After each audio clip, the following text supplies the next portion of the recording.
I can see them too. You're just as sane as I am. Luna Lovegood. She was one of our favorite Harry Potter characters. Luna had a blonde hair, very pale eyebrows, and bright eyes that gave her a permanently surprised look. Although she was unique and had difficulty making friends, she proved that she was a brave and loyal friend.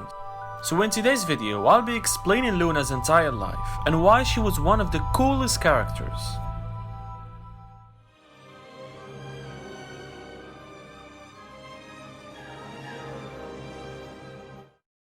Luna was born on 13 February 1981. She was the only child of Xenophilius and Padrola Lovegood. Luna's mother was accidentally killed while experimenting with a spell that she created when Luna was 9 years old. This Luna was after that raised by her father, who was editor of the magazine The Quibbler. The Lovegood house is a black, colored, cylindrical house on the top of the hills. It is located near the village of Arrory Street Catchpole. They lived also near to the barrow, the Weasleys' home. Xenophilius shared many of his unusual beliefs with his daughter, and the two enjoyed going on holidays to look for creatures. Luna attended Hogwarts School of Witchcraft and Wizardry in 1992 and was sorted into Ravenclaw House, 1 year behind the famous Harry Potter. As she witnessed her mother's death, she was able to see Distrolls, the magical black horses that led the Hogwarts carriages. During her years at Hogwarts, she was often teased by many of the other students due to her strange behavior and odd beliefs. Students had also taken to calling her Loony Lovegood. Everyone that says Luna Lovegood. But she lacked self-consciousness and was not afraid to show who she truly was. Luna met and became a friend of Ginny Weasley, who was in the same year as her. In her third year at Hogwarts, she chose divination as an elective. She also have attended study of ancient runes. Luna was shown to be a very talented and powerful witch at the school. In Luna's fourth year, she met and befriended Harry, Ron and Hermione, as well as Neville. She told Harry that she believed his declaration that the Dark Lord was back. As the year progressed, she was invited to join an underground defense against the dark arts group called Dumbledore's Army, which was taught and led by Harry. This organization was to teach practical defense. She excitedly accepted, working hard along with the others and enjoying their company. At the age of 14, she was able to produce a Patronus charm, a very advanced piece of magic, and proved that she possessed superior magical ability. Hermione arranged an interview for Harry with Rita Skeeter at the Three Broomsticks. Luna accompanied them so as to persuade her father to publish the interview in The Quibbler. The interview was about Harry's story that Voldemort is back, and to make people believe him. The copy sold out. Every Hogwarts student and possibly every professor as well read the copy. Because of Dolores Umbridge was the High Inquisitor of Hogwarts, it was completely banned from the school grounds. Near the end of the year, Harry had a vision that Sirius Black was being tortured by Lord Voldemort in the Department of Mysteries. Luna and Ginny stood guard while Harry and Hermione snuck into Professor Umbridge's office to use the fireplace. However, they were caught by Umbridge and her inquisitorial squad. Harry and Hermione drew Umbridge away into the Forbidden Forest. When they all met up again, Harry planned to go to the Ministry of Magic. Luna reminded Harry about the Distrolls and suggested using them to get to the Ministry. The 6 Dumbledore's Army members flew to the Ministry and entered the Department of Mysteries. The group was soon ambushed by 12 Death Eaters. Luna participated in the battle that followed. She protected Ron, who had been hit by a spell that made him highly confused. Luna also attacked a Death Eater, who had cursed Ginny's ankle. She then guided both Ginny and Ron until they met up with Harry and Neville. Luna was stunned by a Death Eater and thrown across the room. She regained focus just before the end of the battle and survived almost unharmed. At the end of the school year, Luna spoke to Harry, who was sad about the murder of his godfather. Luna told him about her mother's death and her belief that she would see her again someday, which was a comfortable thought to Harry.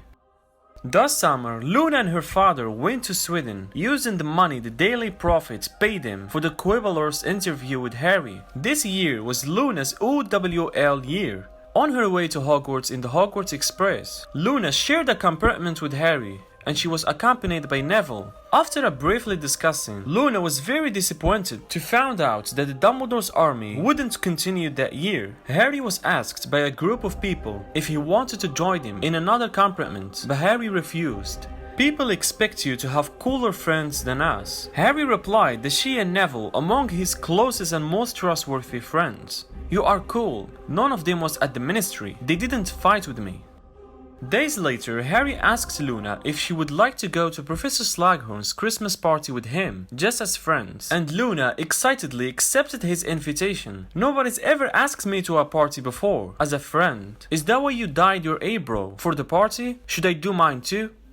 Luna was also present when Draco Malfoy was caught out of bed after hours by Filch and dragged into the party to be punished. Also that year, Luna did temporarily replace Zachariah Smith as Quidditch commentator for the school. Many found Luna's commentary entertaining. As Luna forgot some players' names, she never actually attempted reporting the score, and Professor McGonagall had to report it instead. At the end of school year, the castle came under attacks by Death Eaters, and Luna was one of the few Dumbledore's army members to participate in the Battle of Astronomy Tower, along with Neville, Ginny, Ron, and Hermione. Harry asked her and Hermione to watch Snape's office, which they did, but Snape told him that the Death Eaters were in the castle and that they had to look after Professor Flitwick, whom he claimed had fainted. Luna and the others were almost untouchable and all survived the battle unharmed, but Albus Dumbledore was killed that night. Luna, along with Neville, attended Albus Dumbledore's funeral at the end of the school year. In 1997, Luna and her father attended the wedding of Bill Weasley and Fleur Delacour at the Barrow. Luna was able to recognize Harry, who was disguised as a Weasley cousin, by only his expression. She wore yellow robes at her father's insistence. Her father believed that wearing sun colors to weddings brought luck. At one point, Luna started dancing by herself on the dance floor. This drew attention from a few people, as it was a very strange thing. That day, the Ministry of Magic was taken over by Voldemort, and the Death Eaters controlled Hogwarts in Luna's 6th year. Death Eaters boarded the train in search for Harry Potter, but were unsuccessful in capturing him because he wasn't on the train. Severus Snape had also been appointed headmaster, and Death Eaters elected and Amos Carroll professors. Early in the year, Luna, Ginny, and Neville attempted to steal the Sword of Gryffindor from the headmaster's office in an effort to help Harry. Snape caught them and sent them into the Forbidden Forest with Rubeus Hagrid as punishment. The three of them revived and led Dumbledore's army, which tried to destroy Death Eaters' control of the school and to help Harry, Ron, and Hermione. On her way home over the Christmas holidays, Death Eaters captured Luna because her father had been printing stories in support of Harry. Luna was imprisoned in the basement of Malfoy Manor along with Garrick Ollivander. Her father was so desperate to get her back that he tried to turn Harry, Hermione, and Ron over to the Ministry in exchange for her freedom. The Lovegood's home was largely destroyed, and Xenophilius was taken to Azkaban prison for the remainder of the war. The prisoners in Malfoy Manor was soon joined by Harry, Ron, Dean Thomas, and Greyback the Goblin, while Hermione was tortured for information upstairs by Bellatrix Lestrange. Dobby the House Elf came to freedom. He took Luna, Dean, and Ollivander to Shale College, and then returned to assist Harry, Hermione, Ron, and Greyback in escaping the manor. He unfortunately died while rescuing them. Harry Potter.